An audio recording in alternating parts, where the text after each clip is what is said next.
Good morning students, welcome to the video 8। इसके अंदर हम कुछ बेसिक डेफिनेशंस पढ़ने वाले हैं। Cell, electromotive force, terminal voltage and internal resistance.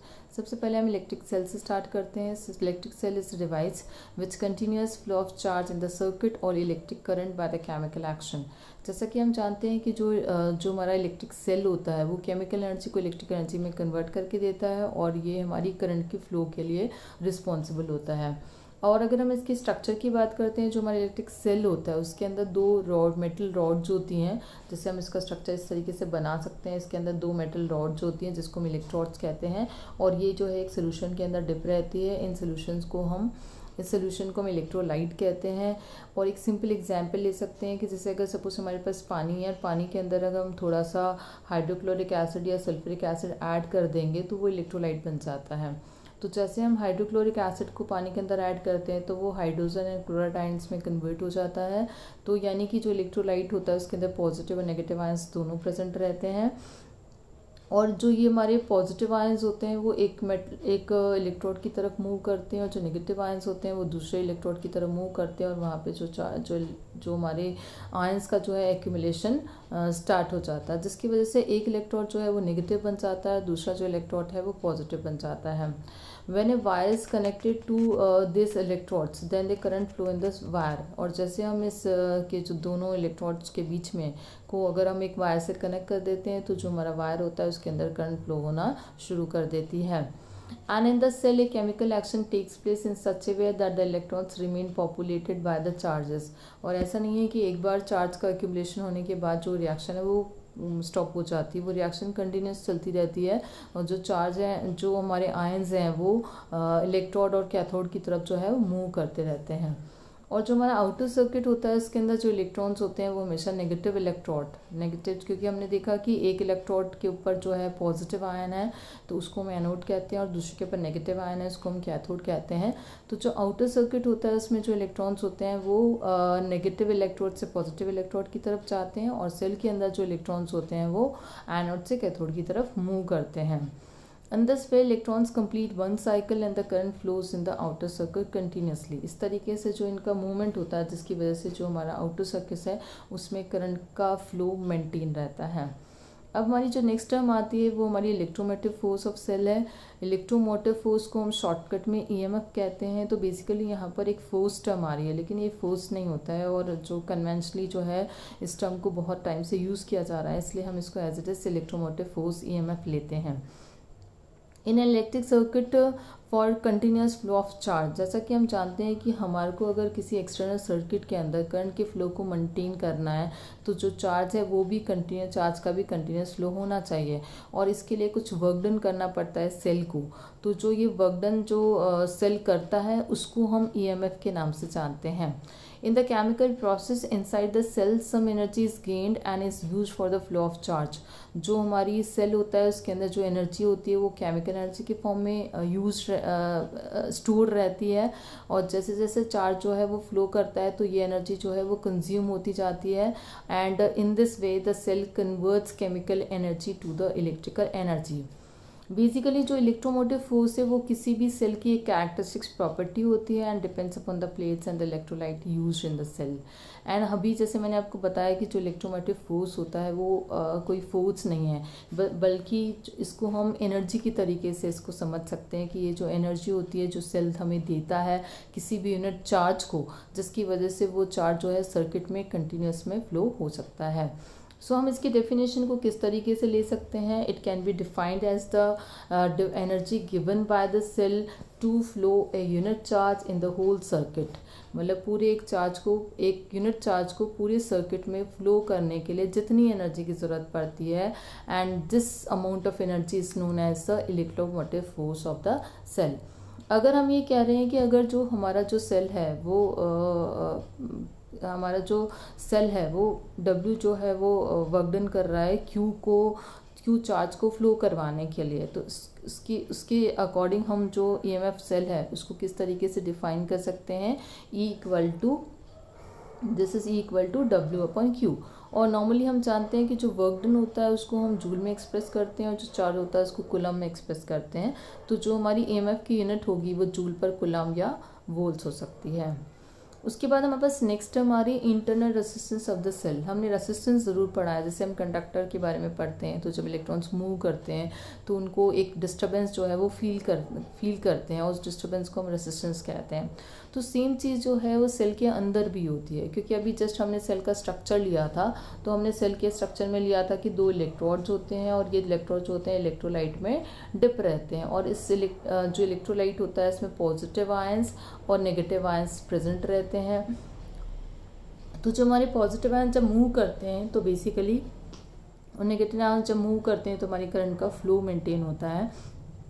तो जब ये मूव करना स्टार्ट करेंगे तो डेफिनेटली जो उसके मॉलिक्यूल्स हैं इलेक्ट्रोलाइट के, उससे वो कोलाइड करेंगे, और अगेन ये डिस्टर्बेंस जो है फील करते हैं। तो इस तरह का जो इलेक्ट्रोलाइट के अंदर, जो सेल के अंदर जो डिस्टर्बेंस क्रिएट होता है because of the movement of this ions, इसको हम इंटरनल रेसिस्टेंस के नाम से जानते हैं।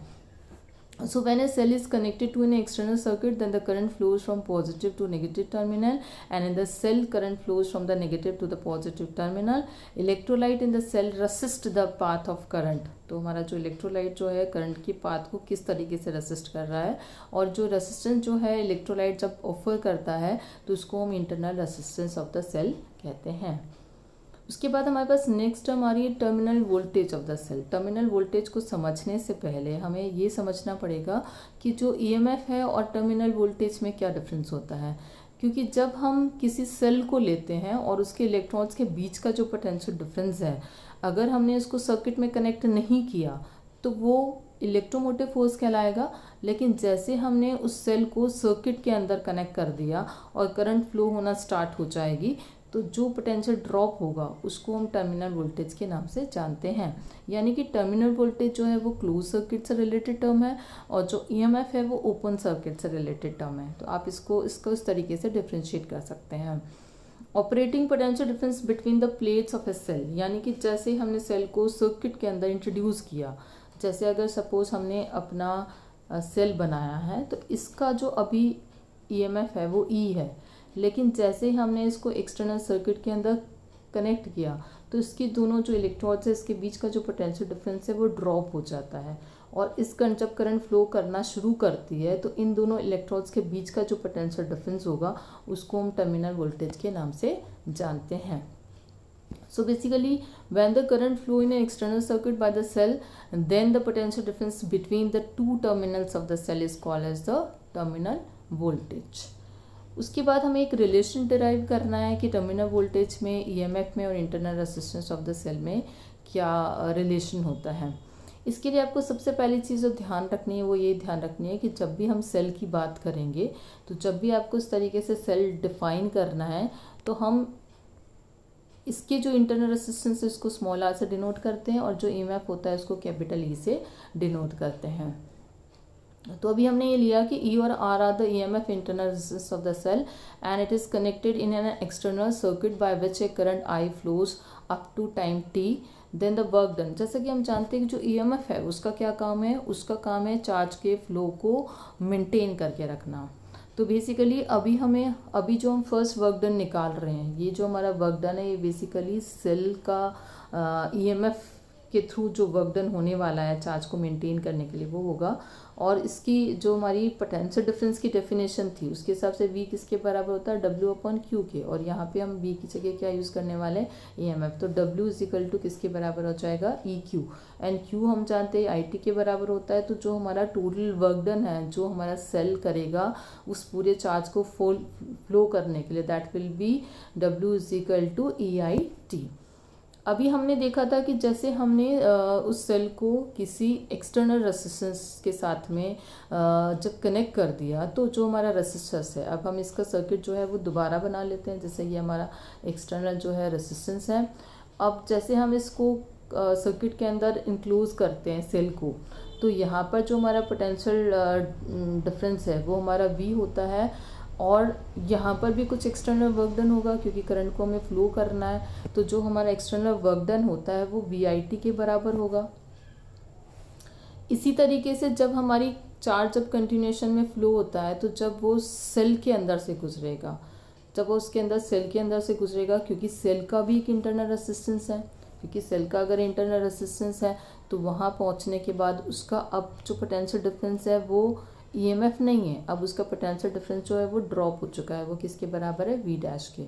और ओम्स लॉ से वी डैश किसके बराबर होगा, आई आर, आर हमने स्मॉल लिया है इंटरनल रेजिस्टेंस के लिए। तो जो हमारा सेल है उसके अंदर भी इस चार्ज को मेंटेन करने के लिए वर्क डन हो रहा है, और वो किसके बराबर हो जाएगा, वी डैश आई टी के बराबर। लेकिन हमने वी डैश ओम्स लॉ से वी डैश की जगह आई आर रखा, तो हमारा जो इंटरनल वर्क डन है सेल के अंदर, जो चार्ज को फ्लो को मेंटेन करने के लिए जो वर्क डन किया जा रहा है, that is equal to I square R T. अब अगर हम law of conservation of energy लगाते हैं तो उसके अकॉर्डिंग हमारा जो टोटल वर्क डन है वो एक्सटर्नल वर्क डन और इंटरनल वर्क डन के बराबर होगा। ये जो हमारा टोटल वर्क डन है ये हमारा सेल करता है, जो ईएमएफ द्वारा प्रोवाइड किया जाता है, एंड जो एक्सटर्नल वर्क डन हम निकाल चुके हैं कि V I T plus I R, और जो इंटरनल वर्क डन था वो आई स्क्वायर आर टी है। इसमें आप देख रहे हैं कि जो आई टी है वो कॉमन है, अगर हमने इसे कॉमन निकाल के इसको कैंसिल आउट कर दिया तो जो हमारी टर्म आ रही है, बेसिकली जो हमारी टर्म आ रही है, E is equal to V plus I R आ रहा है। और अगर हम इस पोटेंशियल डिफरेंस का जो हमारा टर्मिनल वोल्टेज है उसका अगर एक्सप्रेशन निकालते हैं तो V equal to E minus I R होगा। And so when cell is discharging, जब हमारा सेल जो है डिस्चार्ज होना शुरू हो जाता है तो उस कंडीशन में जो टर्मिनल वोल्टेज जो होता है वो ईएमएफ से हमेशा कम होता है, because of this internal resistance and the potential drop across this internal resistance. अभी हम एक छोटी सी टर्म जो है यहाँ पर रिलेटेड होती है जिसको मैक्सिमम पावर ट्रांसफर थ्योरम कहते हैं। सो बेसिकली अगेन हम एक सर्किट डायग्राम जो है कंसिडर कर रहे हैं। इसके अंदर हमने देखा है कि हमारा जो सेल है वो एक्सटर्नल सर्किट से जो है वो कनेक्टेड है, और हमने यहाँ पे एरो लगा रखा है, तो बेसिकली ये वेरिएबल रेजिस्टेंस है। जो हमारा सेल होता है उसके ईएमएफ को हमेशा ई से रिप्रेजेंट करते हैं, उसके इंटरनल रेजिस्टेंस को हम आर से रिप्रेजेंट करते हैं। तो हमारा जो करंट की डेफिनेशन है, करंट की डेफिनेशन के हिसाब से जो करंट जो होता है वो हमारा किसके बराबर होता है, ईएमएफ अपॉन टोटल रेजिस्टेंस। अभी तक हम टोटल रेजिस्टेंस, इंटरनल रेजिस्टेंस नहीं कंसिडर करते थे, जो हमने 10th क्लास में पढ़ा था उसके हिसाब से। तो यहाँ पे हमारा टोटल रेजिस्टेंस क्या होगा, ये एक्सटर्नल रेजिस्टेंस है और ये इंटरनल रेजिस्टेंस है, और ईएमएफ को हम कैपिटल ई से क्या करते हैं, डिनोट करते हैं। तो ये हमारा this is the expression for the current flowing the circuit. तो हम जानते हैं कि जो पावर का फॉर्मूला होता है, पावर किसके बराबर होती है, आई स्क्वायर आर के बराबर होती है। तो अगर हम इसमें आई की वैल्यू अगर सब्स्टिट्यूट करते हैं, अगर हम इसके अंदर आई की वैल्यू सब्स्टिट्यूट करते हैं तो ये हो जाएगा E square upon R plus small R whole square into R. अब हमें ये समझना है कि जो है पावर मैक्सिमम कब हो सकती है, कब हम मैक्सिमम पावर सेल से ले सकते हैं। सबसे पहली चीज़ होती है कि अगर हमारा आर ज़ीरो हो जाएगा तो ये पूरा एक्सप्रेशन ज़ीरो हो जाएगा। जैसे अभी हमने देखा कि अगर हमारा आर ज़ीरो है तो पूरा एक्सप्रेशन यानी कि पावर जो है बिल्कुल ज़ीरो हो जाएगी। अगर हम आर को बहुत ज़्यादा लेते हैं, यानी कि अगर हमने आर को इन्फिनिटी ले लिया, तो अगर हम वैल्यू सब्स्टिट्यूट करके कैलकुलेशन करते हैं तो अगेन हमारी पावर क्या हो जाती है, ज़ीरो हो जाती है। और अगर हम पावर और रेजिस्टेंस के बीच में अगर एक ग्राफ प्लॉट कर दें तो इस तरह का ग्राफ आ रहा है, यानी कि पावर जो पहले बढ़ रही है फिर मैक्सिमम होती है, फिर वो कटना शुरू हो जाती है। तो इस ग्राफ से हम ये वैल्यू निकाल सकते हैं कि कोई ना कोई रेजिस्टेंस की ऐसी वैल्यू होगी जहाँ पे हमें मैक्सिमम पावर जो है मिल सकती है।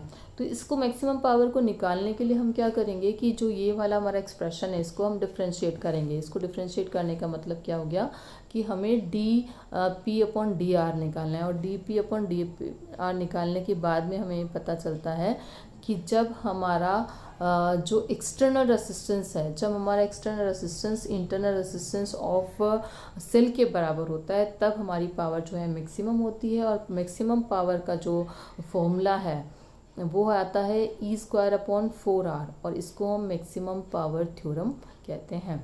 सो आज के लिए हमारा जो वीडियो है इसका जो डिस्कशन है वो ख़त्म होता है। जो हमारा नेक्स्ट वीडियो है उसके अंदर हम कॉम्बिनेशन ऑफ सेल पढ़ने वाले हैं, क्योंकि हम जानते हैं कि हमें एक पर्टिकुलर वैल्यू ऑफ करंट चाहिए होती है, तो बहुत सारे सेल्स को कनेक्ट करना पड़ता है। कभी हम सेल्स को सीरीज़ में कनेक्ट करते हैं, कभी हम पैरेलल में कनेक्ट करते हैं। तो ये डिस्कशन जो है हम नेक्स्ट वीडियो के अंदर कंटिन्यू करने वाले हैं। See you in the next video.